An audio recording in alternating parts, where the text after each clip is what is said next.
Hi Bethans, what's up and welcome back to my channel. My name is Austin Betha and I'm really glad to have you here. Please do hit the subscribe button before you leave and also give this video a very big thumbs up at the end if you enjoyed watching it, okay? Guys, I feel like as much as I'm not feeling too well, you know, there are just certain things that I need to point out regarding what they showed us last night, yeah? First things first, I need to say that to a great extent, yeah, the narrative of the show Big Brother Naija is controlled by the organizers. You know, they get to show us only what they want us to see, so it might be very difficult for us to grasp the entire show. It needs full form and all of that, so we just need to get that right, yeah? And also, if you guys paid attention, you would hear where Kidwaya said that according to the rule book, you cannot really show anything that happened in the toilet. So whether or not something happened from that night at the toilet area between Nengi and Kidwaya, we do not know. I mean, that's probably never going to come out, but going by the clip they showed to us yesterday, it's just safe to say that Kid was flirting with Nengi, Nengi was flirting with Kid. Both of them were high on alcohol and all of that, and for me that's not a big deal because Kid is always flirting, not just with Nengi but then with like the female housemates and all of that. But if we're going to be honest with ourselves, what we saw from that clip was Kid undoing Nengi's zipper.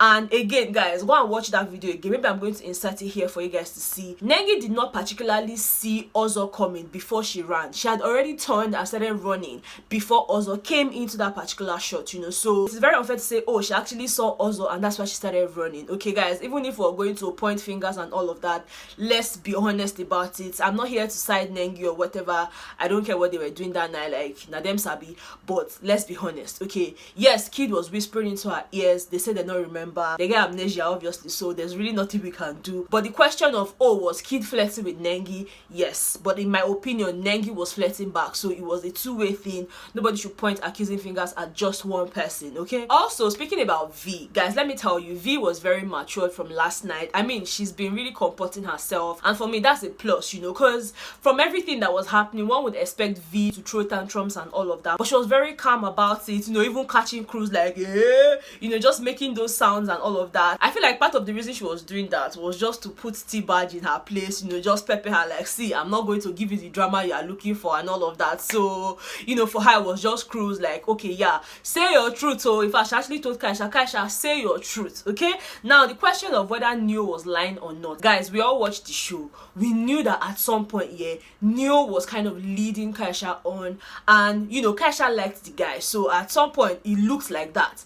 But the question of him lying, yes, he was lying in my opinion, but at the same time he was doing it to save his relationship, because obviously in Babe Day Day, you know, especially go say, oh yes, I did it, you know that that's going to ruin his relationship. So for him it's like, lie till you get out of this mess, because there was no way he was going to admit it to her. Whether I go meet him separately to say babe, not verse or whatever, but say V Day Day, there was really no way. And that's just how a lot of other people would have reacted in situations like that. I don't know, but I feel like Neo was basically trying to save his relationship. Oh, very quickly, let me also say that the whole I cannot remember thing Nengi was doing, Kidwaya was doing, oh, I cannot remember. For me, I feel like that's PR, because they were just trying to play it safe. Oh, I don't remember. What I don't remember cannot kill me. You cannot come and hold me to say, oh, I was lying. I did not lie. I just said I don't remember, you know. So for them it's safe, and both of them actually played that card well. Both of them are very smart. Like, we need to give that to them. They are very smart. They did not give us the drama that we were expecting, and as painful as that is, because you know we live for drama, but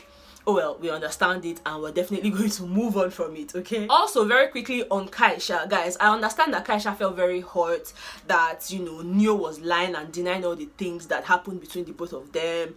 You know, for her, she was pained, and it just didn't make sense to her. Like, why would you be lying? Like, why would I be making all of these things up? Neo, you are lying. Can you just clarify this thing? Can you just do this? Can you just tell us now? Like, how did you feel about me? Did you like me? Did you try to kiss me? Did you have a hard on and all of that? She just really wanted him to say yes. No, yes, no. I want you to state the fact that you did not ever like me, and Kaisha, you didn't ever approach me or tell me all these things I said. Kaisha, that is what I want to hear. I don't want to hear any other thing. Neo. Yes, I get that Kaisha was hurt, and I get how important it was for her to get a response from Neo.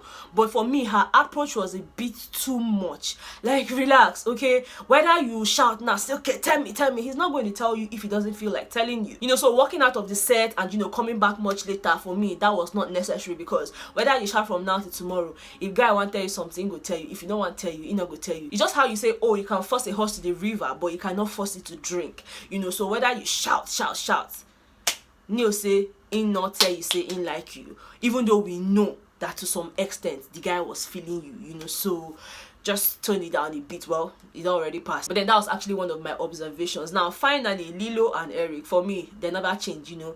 They still remain the same. The only difference, the only significant difference I can see between Lilo and Eric right now is the fact that they are living their different lives, doing different things and all of that. But whether their character don't change, is the same. Like, there's really no difference between when they were in the house and outside. Same. I'm not interested, okay? Anyways, guys, let me know what your thoughts are about everything I mentioned in this video. Do you think differently about some of the things I mentioned? Let's just have a conversation in the comment section, okay? I know a lot of you are like, oh, Betha, last night was so boring. The show was so boring. See, every day not be Christmas, okay? Some days not April Fool, some days not Easter. So anyone when they give you, take on like that, okay? Then they expect the next Christmas, because Christmas still there for front, okay? If you guys enjoyed watching this video, please don't forget to give me a very big thumbs up. Subscribe to my channel if you haven't subscribed, and I will definitely see you guys on the next one. Bye, guys.